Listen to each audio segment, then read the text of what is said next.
Halo semuanya, nama gua Tri. Selamat datang di Random Content. Ya, di video kali ini gue bakal ngebahas sebuah alur film yang berjudul yaitu Love and Murder of Sheep and Wolf. Ya, film ini dirilis pada tahun 2019 dan disutradarai oleh Kayoko Asakura dan diperankan oleh Yusuke Sugino dan Haruka Fukuhara. Ya, tanpa berlama-lama lagi kita langsung ke videonya.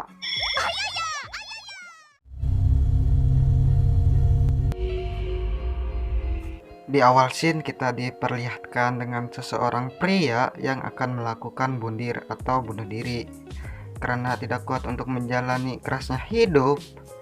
Tetapi itu tidak berhasil karena beban hidupnya terlalu berat sehingga talinya putus dan menyebabkan sebuah lubang di tembok.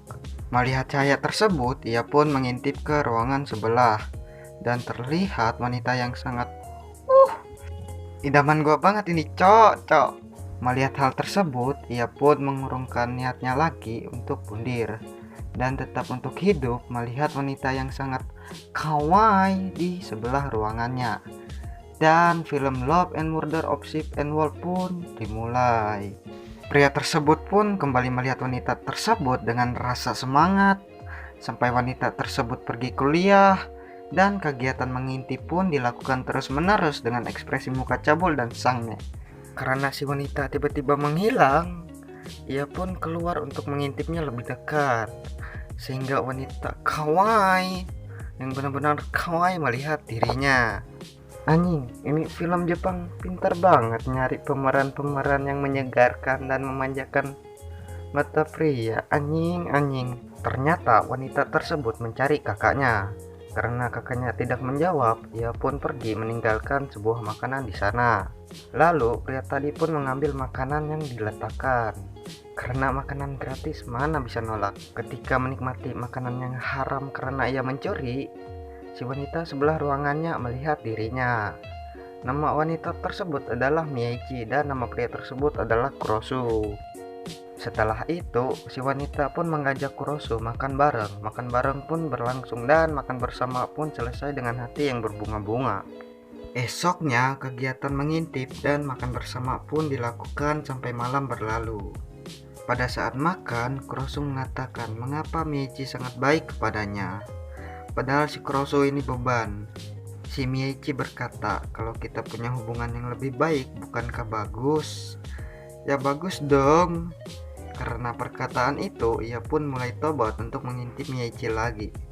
Mulai menghujan, ia pun kembali membuka lubang tersebut. Anjing, imannya gak kuat loh. Terlihat si Miyachi membawa seseorang pria yang kaya, dan pada saat pria tersebut ingin melakukan skedi papap dengan Miyachi, Miyachi pun membunuh pria sange dengan cara menusuk sebuah cutter di lehernya dan tersenyum. Bisa diambil kesimpulan bahwa Miyachi ini adalah seorang psikopat. Melihat hal tersebut, ia pun bingung dengan apa yang terjadi. Dan lubang tidak sengaja tertutup oleh buku. Lalu datang petugas. Pada saat Kurosu kebingungan dengan hal yang ia lihat, terdapat seseorang yang mengetuk pintunya. Dan itu adalah Miyachi yang membawa makanan. Dan ia ingin makan bersama di kamarnya Kurosu. Esok malamnya ia pun kembali mengintip dan terlihat kamar si Miyachi sangat bersih tanpa noda darah sedikit pun. Jadi ia mengira bahwa itu hayalan Kurosu saja dan terdengar suara wanita di sana. Kepo gimana bentuk orangnya, ia pun keluar untuk mengeceknya. Dan si wanita ternyata tahu nama Kurosu. Ketika dicek kembali, si wanita sudah pergi. Paginya, Kurosu ingin mencuci dan terdapat Miyachi yang akan pergi ke kampus. Miyachi pun menyuruh ia untuk menggunakan mesin cucinya. Dan juga setelah ia pulang dari kampus, mereka makan bersama di kamarnya Kurosu. Pada saat mencuci pakaian, ya begitulah, ia kembali memikirkan kejadian waktu itu. Dan tidak percaya mana ada wanita kawaii dan sebaik itu adalah psikopat. Dan malamnya Kurosu pun sudah siap-siap untuk makan malam. Sampailah Miyachi di rumah dan Kurosu langsung mengintipnya. Terlihat kembali Meiichi membawa pria sange dan langsung membunuhnya. Anjing, aku kan ingin sekidi papaku langsung dikill, anjing.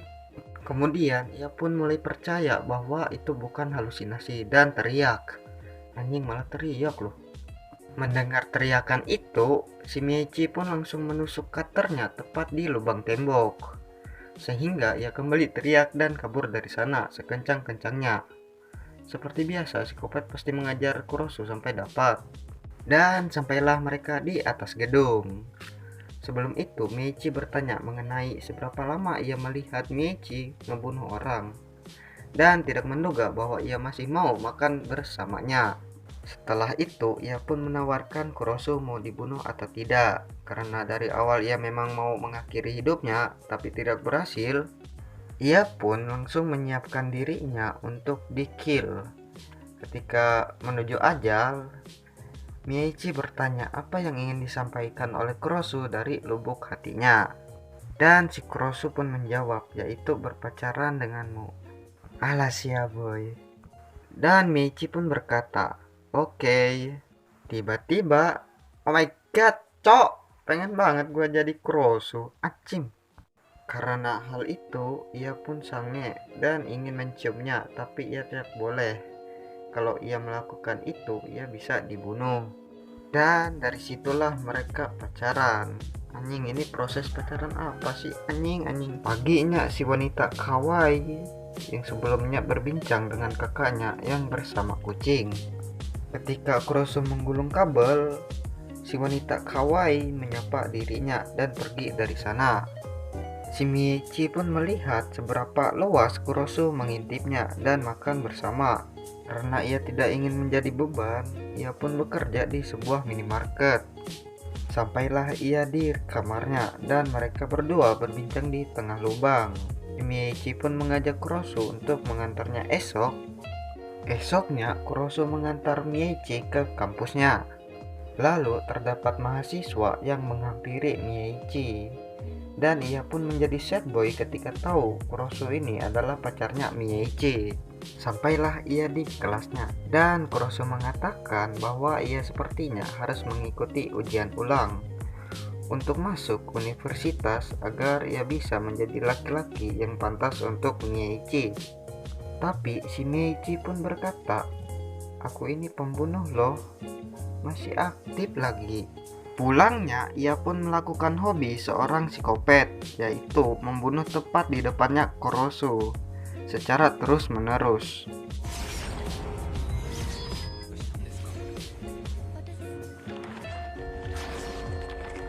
Pada saat bekerja, ia pun mengecek koran untuk melihat tindakan kejahatan si Meiichi, tapi tidak ada sedikit pun berita yang ditampilkan.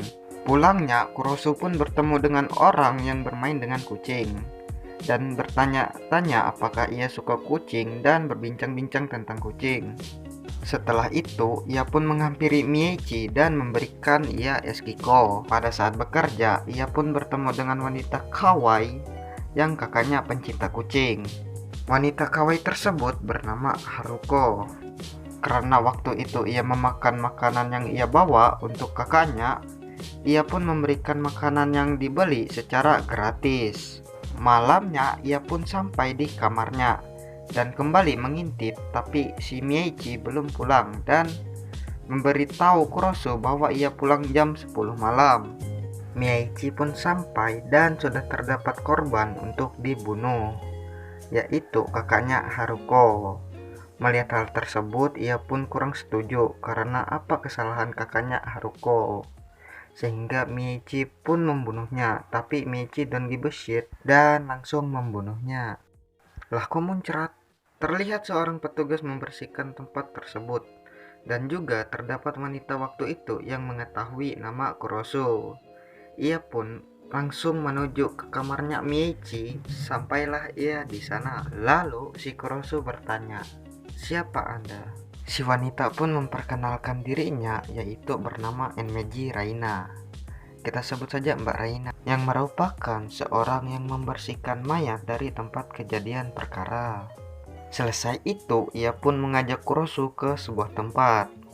di mana itu merupakan kamar kakaknya Haruko. Terlihat di kamarnya banyak sekali peralatan tajam dan kardus berisi foto-foto kucing. Bisa diambil kesimpulan bahwa kakaknya Haruko ini gemar membunuh kucing dan dagingnya dijual ke orang-orang. Karena itu kucing yang dibawa selalu berbeda-beda, tapi tetap saja kucing.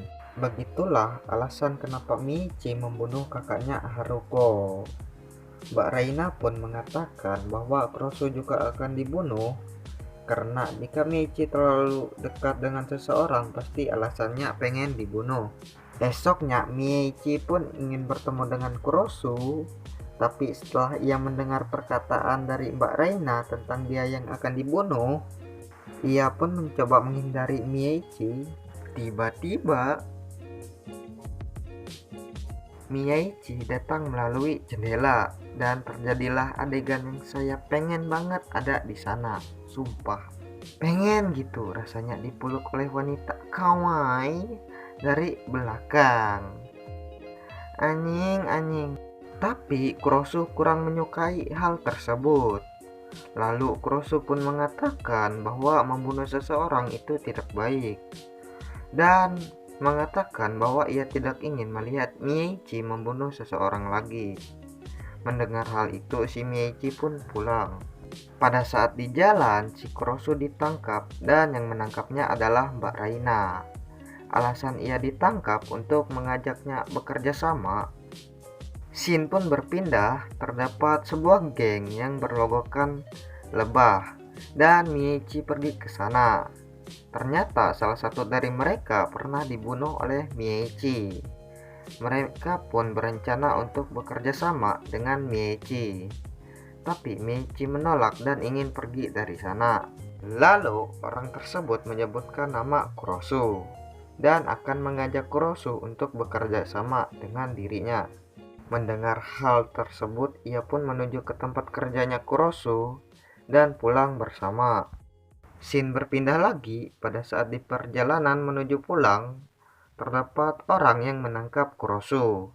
Dan itu bukanlah Mbak Reina, melainkan geng lebah yang mengajak Kurosu untuk bekerja sama, yaitu memintanya untuk membujuk Michi membantu mereka. Kalau tidak, ia akan melapor ke polisi bahwa temannya dibunuh.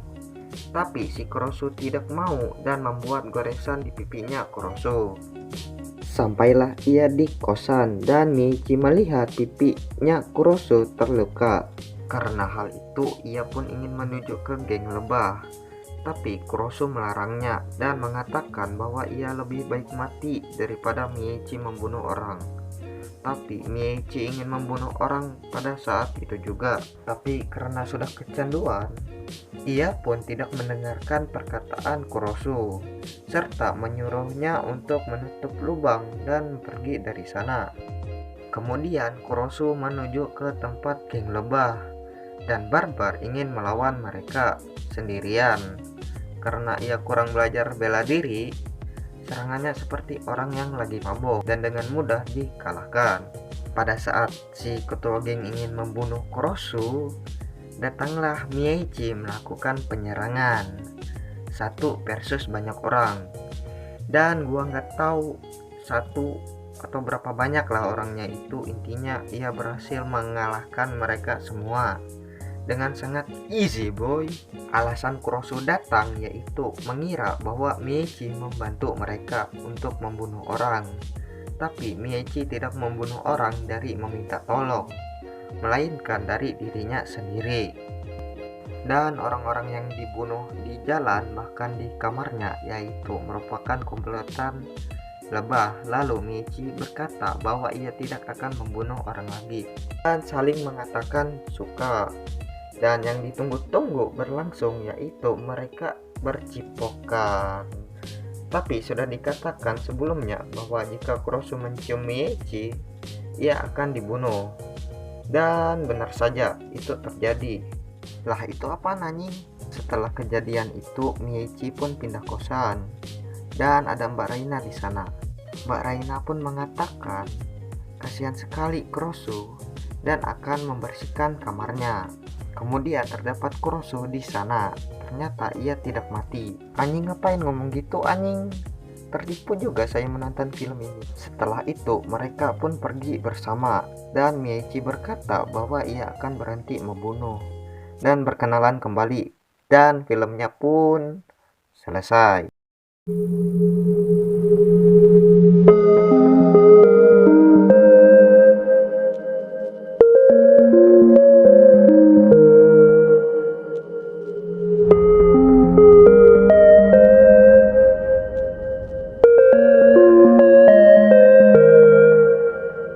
Ya, begitulah alur cerita atau rangkuman dari filmnya yang sangat aneh sekali itu. Kenapa nggak pacaran kok malah temenan? Aneh, cok. Oke, terima kasih buat kalian yang sudah menonton film ini. Film kok film, cok? Apa tuh namanya? Menonton sampai habis dan kuat mendengar beberapa candaan cringe dari gua. Jadi jangan lupa like, subscribe, dan klik juga tombol loncengnya agar kalian bisa dapat notif terus dari channel ini. Oke, nama gua Tri, see you next time. Goodbye.